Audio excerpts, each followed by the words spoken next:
안녕하세요. 60대 중반 여자입니다. 제 남편은 60대 후반이에요.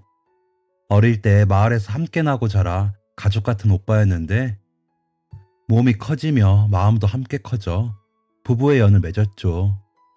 그렇게 남편과 결혼 생활을 한 지 거의 50년이 다 되어 갑니다. 남편은 참 인기가 많았어요. 동네 제 또래 여자아이들은 모두 남편을 사모했다고 봐도 과언이 아니죠. 훤칠한 키에 부드러운 말씨, 그리고 사려 깊은 생각까지.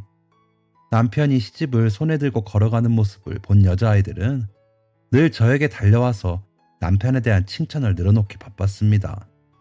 하지만 저에게 남편은 장난꾸러기 오빠 친구에 불과했기 때문에 여자아이들의 말을 잘 이해하지 못했습니다. 남편은 저의 하나뿐인 오빠의 소꿉친구였습니다. 오빠는 엄청난 개구쟁이로 제게 장난을 치는 재미로 사는 사람이었어요. 제 머리카락을 잡아당기거나 신발을 숨겨둔다거나 하는 아주 소소한 장난을 매일 이어갔죠. 저는 이런 오빠가 참 미웠습니다. 대체 날 왜 이렇게 못살게구나 라고 생각하며 오빠를 도망다니기 일쑤였습니다. 이런 상황이다 보니 오빠 옆에 착 달라붙어 있는 지금의 남편도 함께 미워 보였던 것 같아요. 제 남편이 된 이석주 오빠는 제가 피해 다니는 걸 알면서도 늘 저희 집에 오면 "스녹이 어디 있나?" 라며 절 찾았습니다. 물론 전 못 들은 척하고 새침하게 석주 오빠를 지나쳐가곤 했죠. 저는 제 나름대로 오빠가 싫으니 아는 척하지 마세요 라고 표현한 거였지만 석주 오빠에겐 그 모습이 퍽 귀엽게 보였나 봐요. 오빠는 "스녹이 친구 만나러 가니?" 라며 제 꽁무니를 졸졸 따라다녔죠. 저는 도대체 왜 따라다니냐며 오빠를 나무라기도 했지만 그럴 때마다 오빠는 혹시나 넘어지지 않을까 걱정돼서 그러는 거다 라며 웃어 넘겼습니다. 3살밖에 차이가 안 나면서 오빠 노릇하는 게 영 꼴보기 싫다는 생각을 했는데 제가 사춘기를 겪으면서 그런 생각도 점차 사라져 갔습니다. 석주 오빠의 집과 저희 집은 가까이 있었기 때문에 중학교에 입학한 저와 친오빠는 늘 석주 오빠와 등교를 함께 했습니다. 그리고 저희 집과 오빠의 학교 사이에 제가 다니던 중학교가 있었기 때문에 석주 오빠는 늘 저를 학교에 데려다주고 가곤 했죠. 친오빠는 그냥 지름길로 가면 편할걸 굳이 여기까지 돌아서 간다며 툴툴거렸지만 석주 오빠는 사람 좋은 미소를 하며 제가 학교에 들어가는 것까지 보곤 사라지곤 했습니다. 이 때문에 저는 중학교에 입학한 후부터 매일같이 석주 오빠에 대한 이야기에 시달려야 했습니다. 그 오빠들은 누구니? 라는 질문으로 시작된 물음에 한 명은 친오빠고 한 명은 오빠의 친한 친구다라는 대답을 해주자 이후부터는 자기가 친오빠 취향이네, 오빠 친구가 취향이네와 같은 대화가 끊이지 않았어요. 저는 모든 관심이 오빠들에게로 쏠리는 이 상황이 영 못마땅했습니다. 나중에는 저에게 오빠들에게 주라며 곱게 적은 손편지와 선물을 안겨주기도 했으니까요. 가뜩이나 오빠들을 마음에 안 들어 하는데 이런 심부름까지 해야 한다니 저는 늘 불만에 차 있었습니다. 하지만 그렇다고 저에게 전해준 편지나 선물을 버릴 수도 없는 노릇이기에 저는 늘 성실하게 편지와 선물을 오빠들에게 전해주었어요. 저희 오빠는 철없는 모습으로 선물과 편지를 뜯어보았지만 석주 오빠는 오빠와 같이 반응하진 않았습니다. 오빠는 제가 선물과 편지를 전해주면 내용물을 가만히 뜯어보고 종이에 답신을 적어 저에게 전해주었어요. 선물이 있었다면 선물도 함께 전해주었죠. 그러면서 "다시 가져다 전해줘" 라고 말했습니다. 이것도 한두 번 정도야 괜찮지 여러 번 반복하다 보면 귀찮고 짜증이 납니다. 그래서 한 번은 오빠에게 "도대체 내가 가져다 주기까지 하고 돌려주는 것까지 해야 해? 무슨 내용이라고 적은 건지 내용이라도 알자" 라고 성질을 내버렸어요. 그러자 오빠는 깜짝 놀라며 그렇게 힘들어하는 줄 몰랐다라고 말하면서 편지에 어떤 내용을 적었는지 알려주었습니다. 편지의 내용은 단순했어요. "마음은 고맙지만 아직 우리는 학생이니 이런데 마음을 쓰지 말고 학생의 본분에 최선을 다하자는 것이었죠. 거절의 의미로 돌려주는 것은 알고 있었는데 이런 내용을 적어 확실히 거절의 의사를 표현하고 있었다는 것을 알게 되니 석주 오빠가 조금은 달라 보이는 듯 했습니다. 누군가 자신에게 전달한 마음을 진지하게 듣고 마음을 거절해야 하는 솔직한 이유를 알려주기까지 한 것이니까요. 실제로 석주 오빠의 쪽지를 받은 아이들은 자기 마음을 전했으니 됐다라며 후련한 표정을 짓곤 했습니다. 맨날 귀찮게 따라다니기만 하던 오빠에게 이런 면이 있다는 것은 저에게 다소 생경한 충격으로 다가왔습니다. 석주 오빠 옆에서 선물과 편지를 뜯어보며 낄낄거리고 있는 친오빠와 석주 오빠를 점점 비교하게 되었고, 그러다 보니 제가 그동안 본 적이 없었던 석주 오빠의 새로운 면모들을 계속 발견하게 되었죠. 그래서일까요? 저는 오빠를 피하게 되었습니다. 예전처럼 싫은 티 팍팍 내며 모른 척 하는 게 아니었습니다. 슬금슬금 눈치를 보고 석주 오빠가 순호가 라고 부르는 소리에 깜짝깜짝 놀랬죠. 저도 생소한 저의 모습에 내가 왜 이러지? 라는 생각을 하곤 했는데 아마 석주 오빠도 마찬가지였을 겁니다. 둘 사이에 흐르는 어색함은 둔한 친오빠조차도 눈치챌 정도였으니까요. 하지만 저는 오빠나 사춘기를 겪는 시점이었기에 서로 눈치만 볼 뿐이었습니다. 지금 생각해보면 어린애들 둘이서 말도 못하고 끙끙댔을 생각에 웃음만 납니다. 아마 성인이 된 후에 이런 일이 있었다면 도대체 왜 그러는지 말이라도 꺼내봤겠죠. 그렇게 어색한 시간이 흐르고 저는 고등학생이, 오빠는 성인이 되었습니다.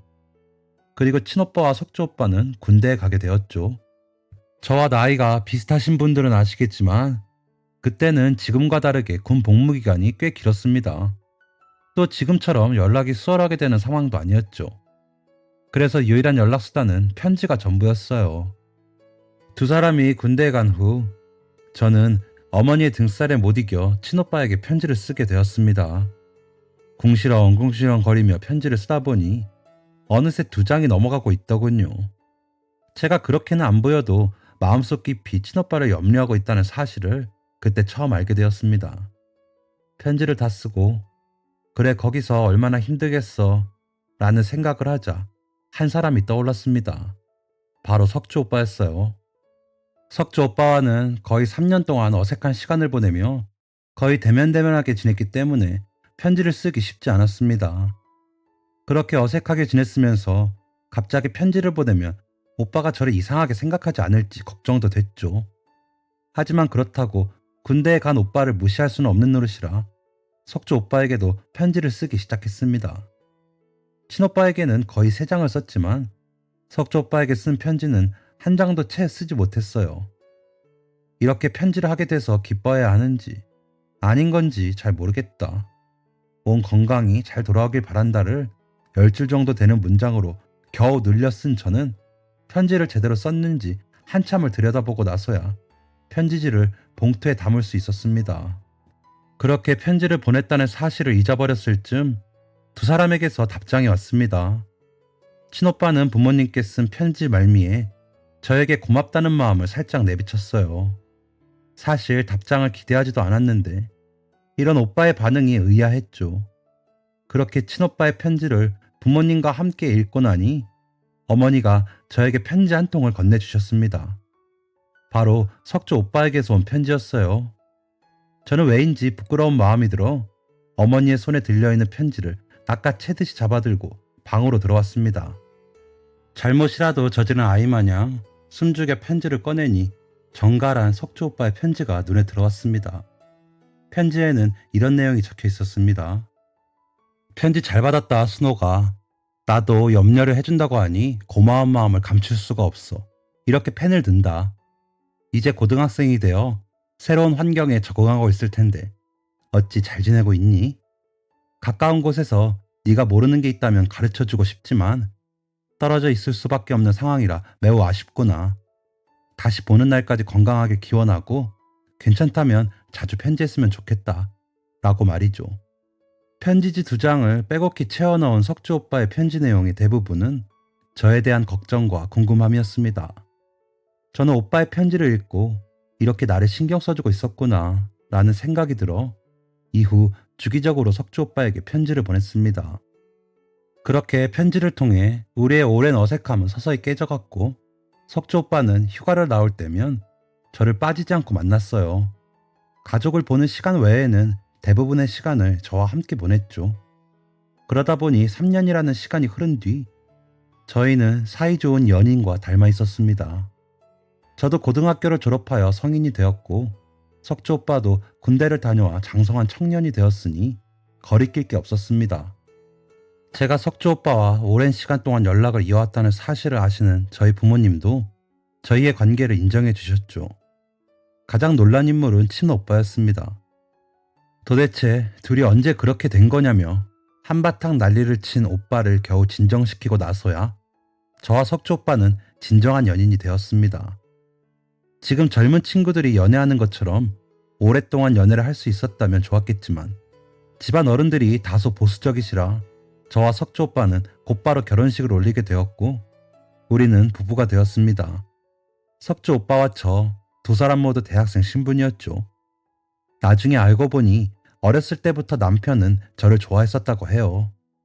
너무 어릴 때부터 봤기 때문에 그 마음이 여동생을 아끼는 마음인지 애정인지 판단하는데 꽤 오랜 시간이 걸렸다고 하죠. 그래서 남편은 제 친오빠에게 내 얘기는 아니고 다른 친구 얘긴데 어릴 때부터 알고 지낸 여자아이를 보면 걱정되고 챙겨주고 싶은 마음이 든대. 그런데 이게 여동생 같아서 드는 마음인지 헷갈린다네 라고 물어봤다고 하죠. 저의 눈치 없는 오빠는 야, 그게 무슨 여동생 같아서 드는 마음이야?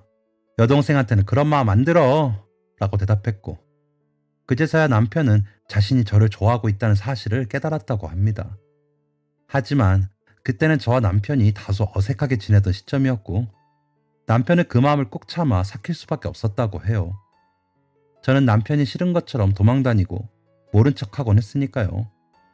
그렇게 남편은 군대에 갈 때가 되었고 입대할 때는 전역할 때는 순옥이에 대한 마음을 정리해서 나와야겠다 라는 생각을 했다고 합니다. 그렇게 체념한 채로 지내길 수일 난데없이 저에게서 편지가 왔다고 합니다. 남편은 하늘이 노래지는 경험을 그때 했다고 해요. 도대체 마음을 정리하려고 했는데 이렇게 편지를 보내면 어떻게 하라는 건가? 라는 생각이 들었다고 했죠. 하지만 저의 편지를 보고는 도저히 포기할 수 없겠다 싶어 꾸준히 연락을 이어나가게 된 것이라고 합니다. 그러면서 이런 얘기도 했습니다. 휴가를 나올 때마다 너무 조마조마했어. 저녁일은 까마득한데 가끔 보는 너는 하루가 다르게 예뻐지고 있으니까 그 사이에 누가 채가면 어떻게 하나 불안했지 라고요. 남편의 마음을 확인하고 저 또한 남편에 대한 저의 마음을 보여주며 알콩달콩 살다 보니 이렇게 지금까지의 시간이 흘렀습니다. 별일이 다 있었죠. 젊은 혈기에 어린 나이에 결혼을 했으니 오죽 안 맞았을까요? 저와 남편은 서로 이혼하겠다고 온갖 성질을 다 부리고 괜히 결혼했다 악담을 쏟기도 했지만 그래도 잘 살아갔습니다. 남편과 3명의 아이를 낳았고 떡두꺼비 같은 손주도 품에 안았죠. 과거의 싸움과 고생이 지난 일이 되고 나니 저희 부부의 결혼 생활은 그래도 행복했다고 말할 수 있을 것 같습니다. 2년 전 저와 남편은 은퇴를 했습니다. 그래서 행복한 은퇴 생활을 상상하며 매우 들떠 있었죠. 하지만 불행은 늘 예상치 못한 곳에서 생겨나기 마련인 것 같습니다. 바로 저에게 암이 발견된 것이었어요. 얼마 전부터 몸이 매우 피곤하고 자도 졸리길래 이제 나이가 들어 그런가 보다 라고 생각하고 말았죠. 하지만 제 상태가 며칠이 지나도 호전이 되지 않자 남편이 저를 데리고 병원에 갔습니다. 저는 남편에게 은퇴하고 나니 몸에 긴장이 풀려서 그런 건데 뭘 검사까지 받아봐 라고 말했지만 남편은 묵묵히 운전할 뿐이었습니다. 병원에서는 간단한 검사를 진행했는데 별것 아닐 것이라고 생각했던 저희 예상과는 다르게 충격적인 사실이 전해졌습니다. 제 검사를 진행한 선생님은 저와 남편에게 검사 결과상 뚜렷한 문제가 있는 것은 아니지만 이상한 점이 몇 가지 있어 보이니 정밀검사를 받아보시는 건 어떨까요? 라는 이야기를 했습니다. 저는 남편에게 원래 이 나이가 되면 완전히 깨끗할 수가 없대. 저번에 건강검진 받았을 때도 이상 없다고 했었잖아. 괜찮아. 라고 말했지만 남편은 고개를 가로저으며 정밀검사를 진행시켰습니다. 이후 검사 결과가 나오고 저는 사색이 될 수밖에 없었습니다. 제가 바로 폐암이었기 때문이죠. 저는 놀라서 뒤로 넘어가기 직전이었습니다. 왜냐하면 전 흡연을 해본 적도 없을 뿐더러 남편도 비흡연자였기 때문에 폐암은 저와 거리가 먼 것으로 생각했기 때문입니다. 그런데 폐암 3기라니. 이 사실이 저를 정말 억울하게 만들었어요. 알고 보니 비흡연자라고 폐암에 걸리지 않는 것은 아니라고 하더군요. 충격에서 헤어나오지 못하는 저와 다르게 남편은 담담해 보였습니다. 그런 남편은 의사 선생님에게 그럼 치료하면 살 수 있는 겁니까? 라고 물었죠. 의사 선생님은 생존율이 30%에서 높게는 36% 정도라고 말씀했습니다. 생각보다 낮은 수치에 두려움이 생겼지만 수술이라는 선택지도 있다는 사실에 남편과 깊은 고민에 빠졌습니다. 수술을 하게 되면 확실히 생존율이 월등히 높아졌기 때문입니다.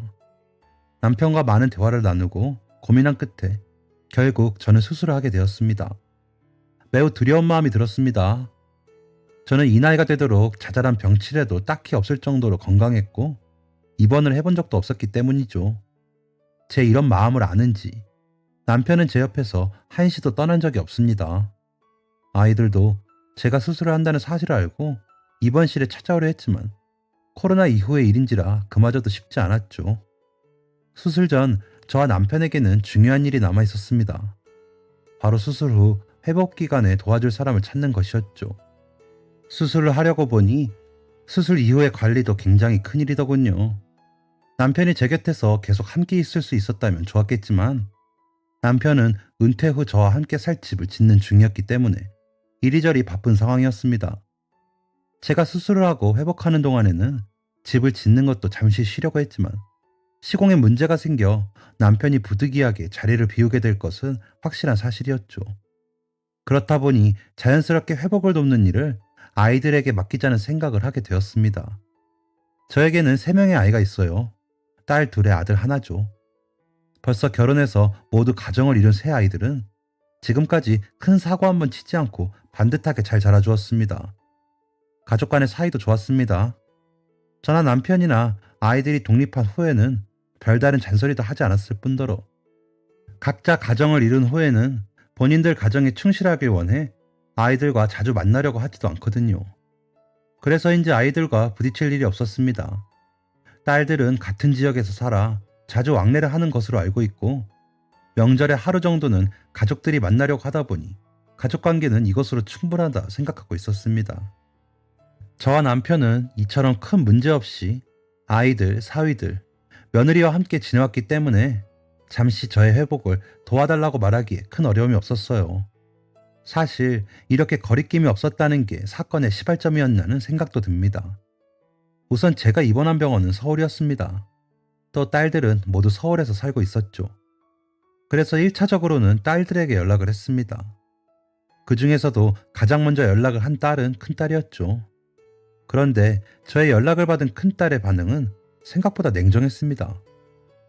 엄마, 수술은 잘 준비하고 있어요? 고생이 많겠네.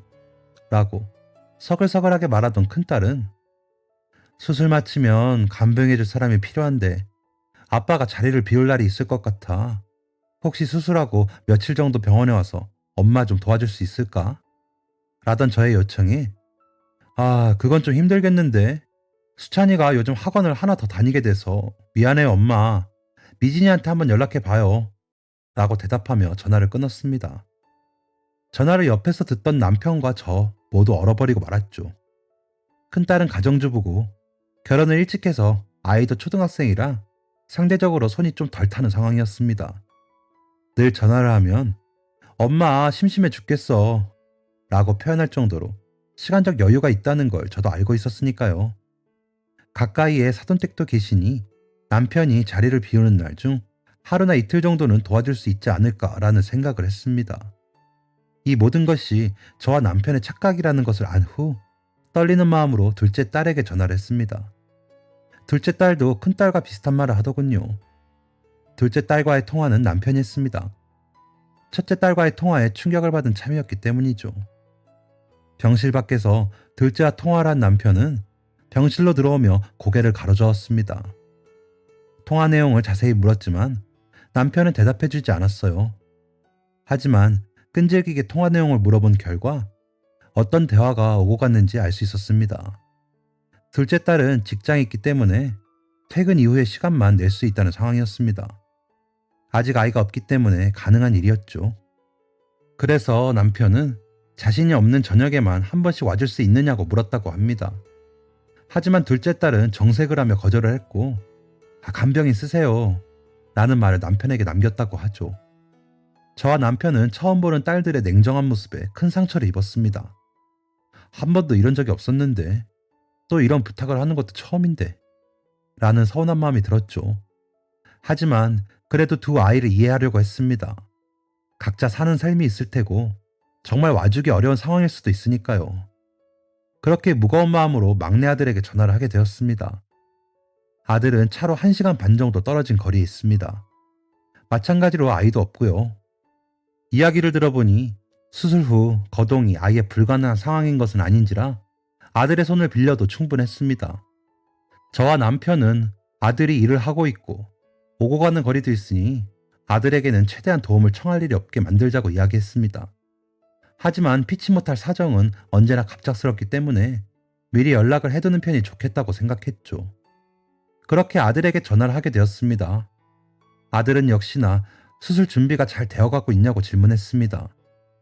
이에 저와 남편은 수술 준비는 잘 되어가고 있는데 한 가지 문제가 있네 라고 말했죠. 아들은 이 소식에 크게 놀라며 네?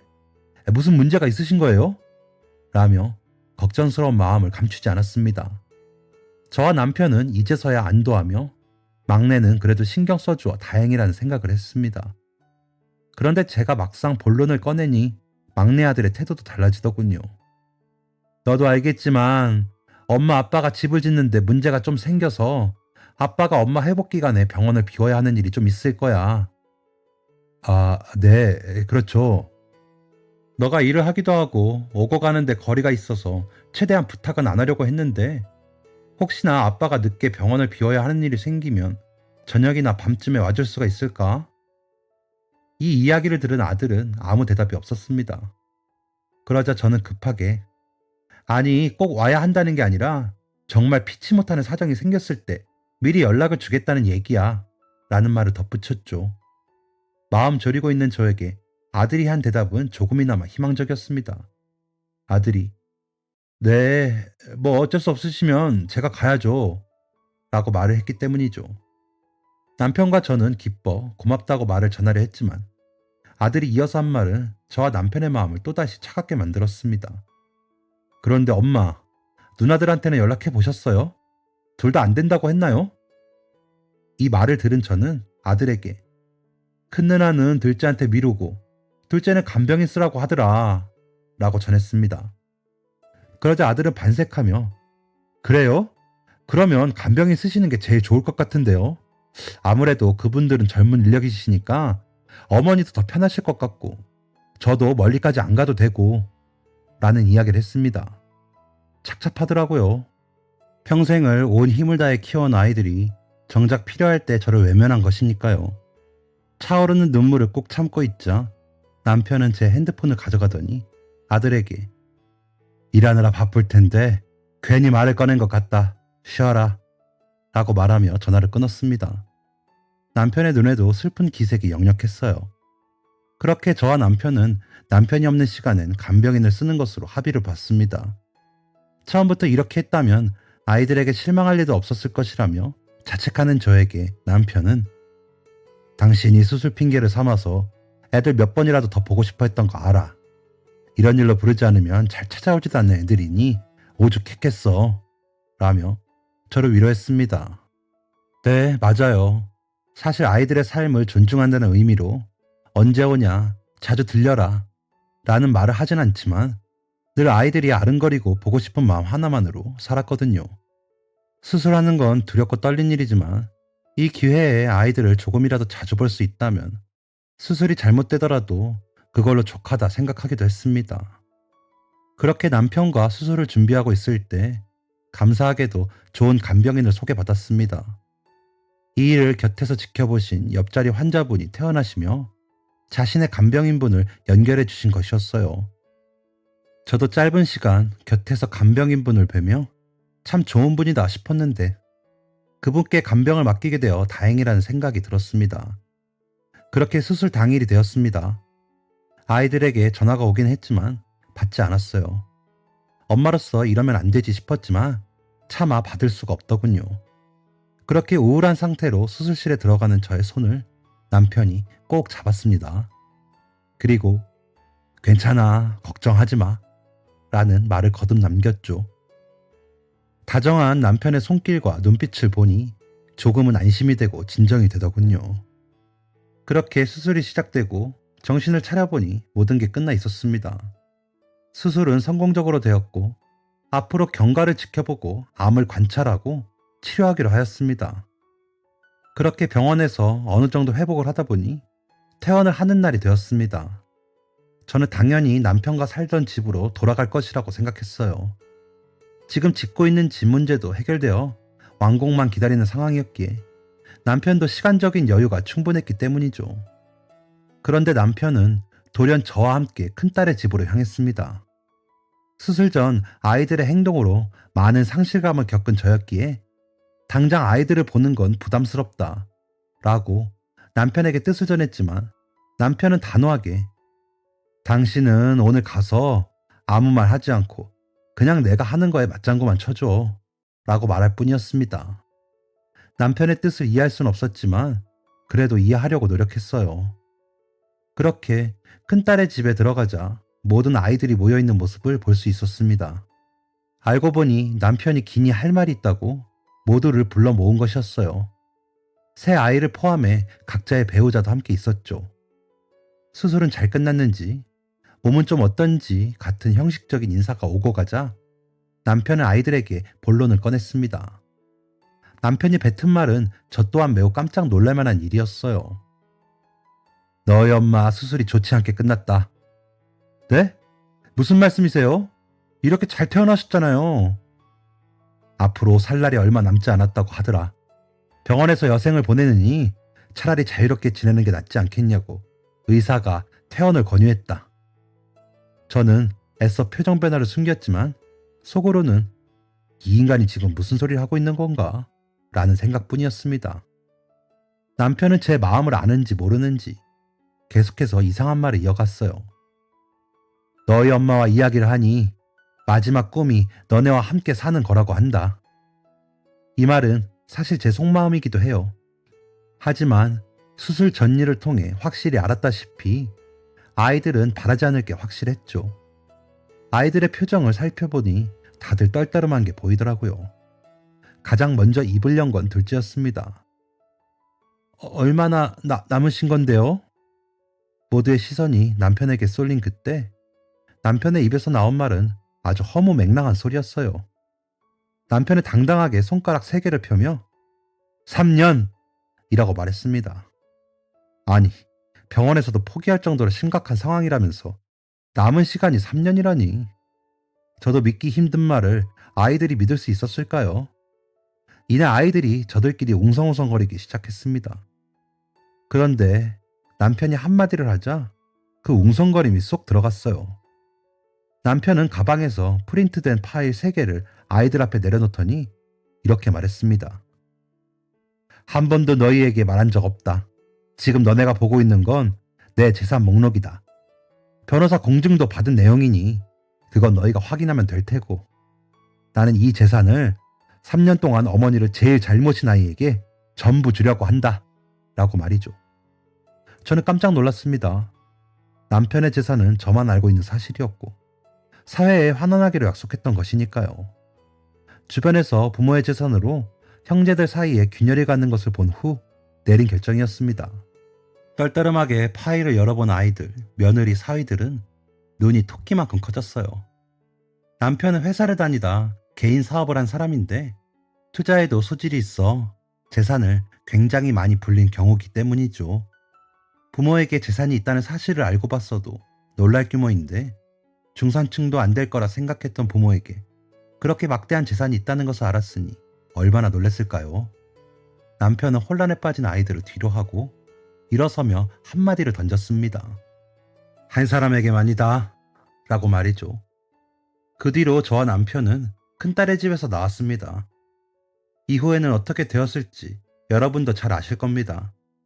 아이들은 정말 귀찮을 정도로 저와 남편을 찾아왔고, 남편과 저는 살던 집을 처분하고 시골의 집이 완성되기 전까지 다른 아파트에서 지내게 되었습니다.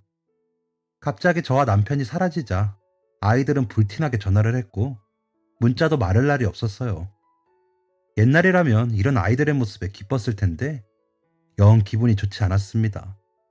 누가 봐도 재산 때문에 이런다는 것을 알 수 있었으니까요. 그래서 하루는 남편에게 물었습니다. 도대체 갑자기 왜 이런 행동을 한 것이냐고요. 정말 한 사람에게 재산을 몰아줄 거냐고 말이죠. 남편은 애들한테 재산 줄 생각 없어. 당신한테 하는 거 보고 나도 애들한테 많이 실망했다. 제 부모가 아프다는데, 그것도 암 3기라는데 입 싹 닫고 전화나 돌리는 놈들은 필요 없어. 지금 이놈들 하는 거 봐. 입에 달면 삼키고 쓰면 뱉고. 남편은 아이들에게 꽤나 화가 난 듯 보였습니다. 그래서 저는 그럼 애들이 괘씸하다고 고약한 심보로 놀리고 있는 거야 뭐야? 라고 물었어요. 아무리 애들이 잘못했다고 하더라도 재산을 무기 삼아서 이런 행동을 하는 건 영 아니라는 생각이 들었기 때문입니다. 물론 재산을 보고 나서야 저를 챙기는 아이들의 행동은 영 두고 보기 힘든 것이기도 했고요. 그런데 남편의 대답은 제 예상과 달랐습니다. 애들을 괴롭히려는 건 아니야. 괘씸하지.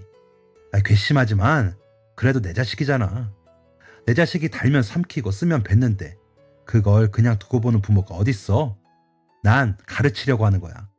인생을 살 때 도움될 것 같으면 잘해주고 도움이 안 될 것 같으면 버리는 거, 그거 인간으로서 할 짓이 아니라는 걸 말이야. 남편의 말을 듣고 저도 아차 싶었습니다. 아이들의 행동은 정말 잘못된 것이었는데 저는 아이들이 다 컸다는 이유로 잘못된 행동을 바로잡아줄 생각을 전혀 하지 않았기 때문이죠. 그러고 나서 남편은 안 보고 살아도 돼. 그런데 당신 그럴 수 있겠어? 이 기회에 애들이 정신 차린다면 다행이지만 그러지 않는다면 난 3년이 지나서도 계속 할 거야 라고 덧붙였습니다. 이후 저와 남편은 아이들을 잠잠히 지켜보았습니다. 3명 다 어쩜 이렇게 똑같은 말을 하는지. 엄마, 그동안 저희가 제대로 못해서 죄송해요. 많이 속상하셨죠? 재산 때문에 이런 말 하는 게 아니에요. 오직 속상하셨으면 숨겨왔던 재산까지 보여주시면서 그런 말을 하실까? 너무 죄송한 마음이 들어서 드리는 말씀이에요. 라는 아이들의 연락과 전화는 끊이질 않더군요. 얼마 전 저와 남편은 아이들이 이런 연락을 하는 것에 익숙해졌을 때쯤에 큰 사기를 당해 재산을 모두 날렸다고 말했습니다. 그렇게 되니 무슨 일이 벌어진 줄 아시나요? 하루도 빠짐없이 오던 연락이 싹 사라졌습니다. 아이들뿐만 아니라 며느리들, 사위, 하다못해 손주에게까지 그렇게 연락이 왔었는데 말이죠. 남편과 저는 허허 웃으며 이럴 줄 알았다고 넘겼습니다. 마음이 왜 안 아프겠어요? 제 배 아파 낳은 아이들이고 제 손으로 기른 아이들이 이렇게 돈에 움직이는 것을 보니 마음이 찢어질 듯 하죠. 하지만 이것을 저와 남편이 잘못된 것이라고 백날 첫날 말해봐야 무엇이 달라지겠습니까? 언젠가는 아이들이 스스로 깨달을 날이 올 겁니다. 저와 남편이 죽고 나면 모든 재산은 사회로 돌아가고 그 내역은 아이들에게 날아갈 것이니까요. 저와 남편은 그때라도 아이들이 알 수 있기를 바랍니다. 인생을 살다 보면 내게 도움이 되지 않을 것 같던 이들이 도움이 될 때가 있다는 것을 말이죠. 사람은 신의에 따라 움직여야 하는 것이지 물질적인 것을 따라가서는 안 된다는 것을 말입니다. 남편과 저는 시골에 완성된 집을 처분했습니다. 아이들도 놀러오고 손주들도 오면 뛰어놀 마당이 필요해서 시골로 갔던 것인데 이젠 그럴 필요가 없다고 느껴져서요. 그래서 도심에 있는 실버타운에 들어가기로 계약을 한 상황입니다. 또 병원에 치료를 받으러 다니려면 아무래도 서울과 가까울 필요가 있고 말이죠. 치료는 잘 이루어지고 있습니다. 병원에서도 예상했던 것보다 회복 속도가 빠르고 깨끗하게 치료가 되는 것 같다고 조금만 더 시간이 지나면 완치 판정도 받을 수 있겠다고 하네요. 저는 가끔 우울해하기도 합니다. 그럴 때마다 저를 다잡아주는 남편이 있어 너무나도 다행이네요. 가끔 손주들과 자녀들과 함께 웃고 있는 또래 사람들을 보면 부럽기도 합니다만 남편의 말처럼 팔자다라고 생각하고 살려고 합니다. 너무 철없이 보일 수 있겠지만 글쎄요. 자식이 외면했다고 현재 저의 삶을 우울하고 괴롭게 살기엔 저와 함께 있는 남편과의 여생이 너무나 소중하네요. 제 사연은 여기까지입니다. 저의 사연을 소개해 주셔서 감사드리고 제 이야기를 들으신 모든 분들에게는 가족들 간의 사랑이 넘쳐나고 행복이 가득하시길 기원하겠습니다. 지금까지 사연 들어주셔서 감사합니다. 사연이 재밌으셨다면 구독과 좋아요를 눌러주세요. 감사합니다. 안녕히 계세요.